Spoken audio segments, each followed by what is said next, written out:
Hello, this is Richard C. Wilson, founder of the Family Office Club. We have with us today Jose, and apologize if I said your last name wrong right there, but welcome Jose to the interview. Hi, my name is Jose from.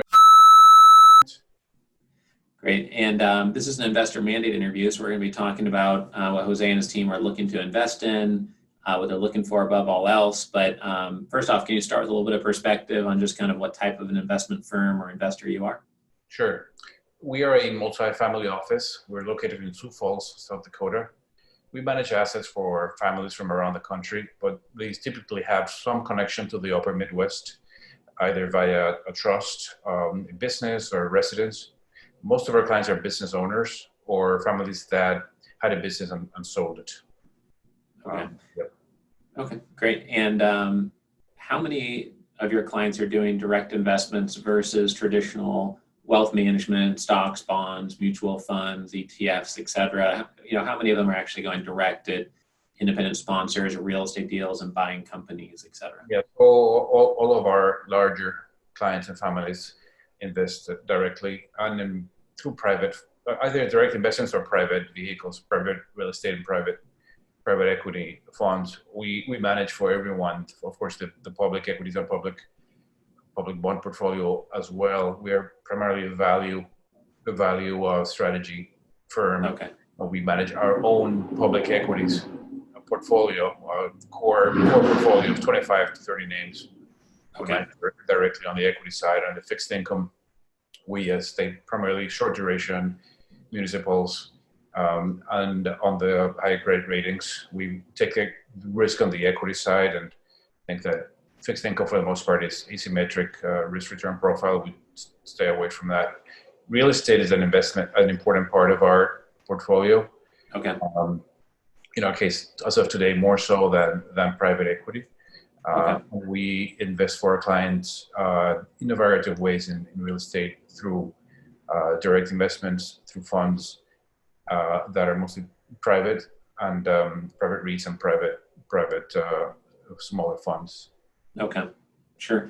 And what are the best ways that you are able to source good investment opportunities on the direct side or on the fund side for your clients? Is it usually through one or two platforms you plug into, and it's really hard to get an investment, with a multifamily office like yourself, unless you're on one or two of these platforms, or how does that usually look? So for the private, on the private side, it's really our network, right? It's who we know. Okay.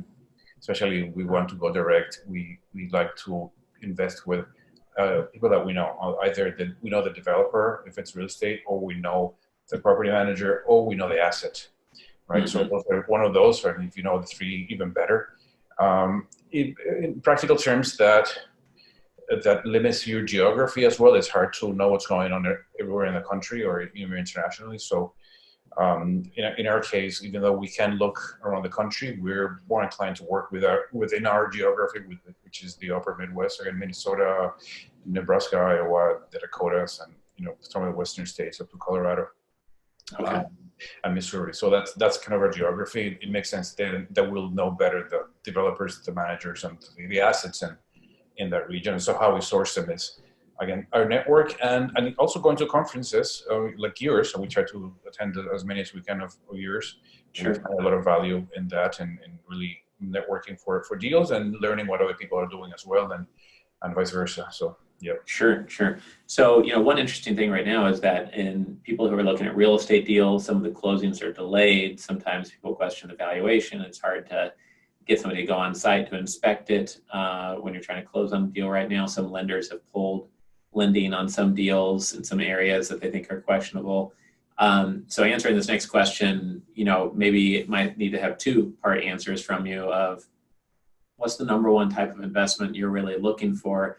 Asking that right now at the height of the virus crisis. You might be listening to this once this is over. So I'd like to also have you answer it how you would normally answer it if there wasn't a virus crisis. But, I know right now a lot of firms are looking for things that are doing well despite the crisis, or looking for alternative investment strategies like life settlements or something that's really different than the stock market or real estate and could still do well despite right now. But how do you talk about that internally as a team in terms of what you're sourcing short term versus, let's say, when this goes past us, hopefully in however many months, what you'd normally be seeking.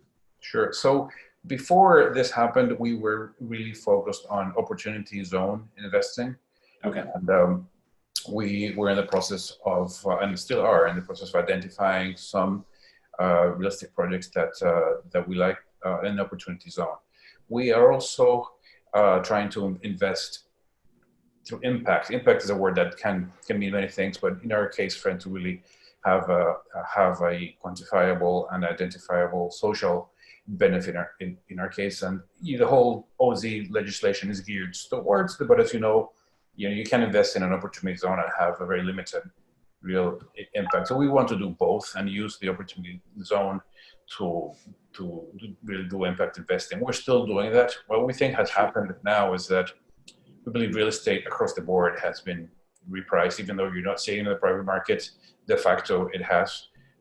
You can't have the public markets do what they've done and not have a comparable repricing on the private side. So what that means is the hurdle rates for any kind of real estate project is going to be higher because you have a much higher expected returns on the public side and on existing properties. So for a new build, the hurdle is higher, and and that means that it's a project that would have passed the test a month ago. Well, it has to be good on a before tax and after tax basis. So there'll be less of those. So what we're thinking is, well, maybe rather than a new build, there will be an opportunity in buying an existing property and fixing it up, or something that couldn't get completed, and then get on with that rather than a from scratch ground up build on the real estate side. We also are focusing on private equity in opportunity zones. We think that the OZ legislation really is ideal for private equity, even more so than real estate. A lot of it has been real estate driven, but private equity is the real way to benefit from that. We think there'll be more opportunities of that, and we're trying to be creative and also partner with people that are thinking that way and identify good opportunities in that space. Yeah, I'm glad you brought that up. I think maybe only 2 out of 100 people I know of that have talked about opportunity zones to me, have talked about the private equity side about it at all. And so I'd love to see some people do a lot in that area, just because the legislation seems wide open to both types, but everybody just went hard on the real estate side, and the private equity side seems to be kind of ignoring or downplaying it. So that's something I think we could bring up. As a matter of fact, earlier this week I was in touch with someone I met at your Miami Summit conference who has a private equity deal opportunity zone, and they're think of relocating to our area. So we're talking to them about that. Great. Yeah, that's great. Yeah, and I think that sometimes it's trading ideas like that between peers, between investors at our events will just help you go down a different research path. And sometimes it's a very specific investment opportunity. And then sometimes it's like a structure, like a way to structure a deal, or a bonus depreciation type idea that you hadn't asked your accounting firm about. And then once you ask, they're like, oh yeah, we have an expert on that. And it turns out you can save money on every deal you're doing. So that's what kind of keeps it interesting for us hosting the events. We're always learning more. So I appreciate you bringing that up. You've been to some of ours in the past. And once we've gotten past the virus stuff, we'll have you back at one of them, I hope, soon. Yeah. And we hope to see you on one of the virtual investor discussion panels coming up soon as well. And our last question for this interview, though, is about your number one piece of advice, your $100,000 piece of advice for an investor listening here. You've already kind of given some insights and some things that probably people overlook related to opportunity zones. But what would be your number one piece of advice? Yeah, I have the two that I thought of, and one may be obvious, and I would think that most of your audience has already implemented this by now. But if not, I'll just mention it just in case. I think large investors, anyone that has more than 30 million in public equities, should have by now transitioned into an ETF or a direct stocks. The cost of holding and managing direct stocks is zero or close to zero now. So you can save $100,000 by moving 35 million out of an actively managed 1940 Act fund into an ETF or a portfolio of individual companies. So that, again, I think most people that have a portfolio of 50 million in public equities should have done that by now, but I'm guessing not everyone has. So it's something that should be an easy implementation. Right. Yeah, sure. appreciate you bringing that up. And then on the private side, I think that often investors in real estate go into single property deals with by a friend, a promoter that they know. I think what happens is that people tend to underestimate the risk and overestimate the return. And I think unless you're very close to one of the parties, the developer or the construction firm or the manager, or you know the asset, you're going to underestimate the risk and overestimate the return. You're better off going into a private fund of some sort that you're diversified. So that in the end you'll pay the price. Right. Yeah, it's interesting. I mean, I think that's again something that we could dig into more on one of these panels, because I'd love to ask you like 2 or 3 questions about that and talk about it and add more value to listeners, because I just know that especially when people try to go direct into multiple asset classes all by themselves as a little 2 or 3 person team, and they're going into operating businesses as well as retail, as well as warehouses, as well as multifamily. It's like there's so many learning curves they're trying to move up at once that you're in trouble basically. You're throwing darts. As an LP, small player, you don't know what you're getting into, and so you'll pay the price.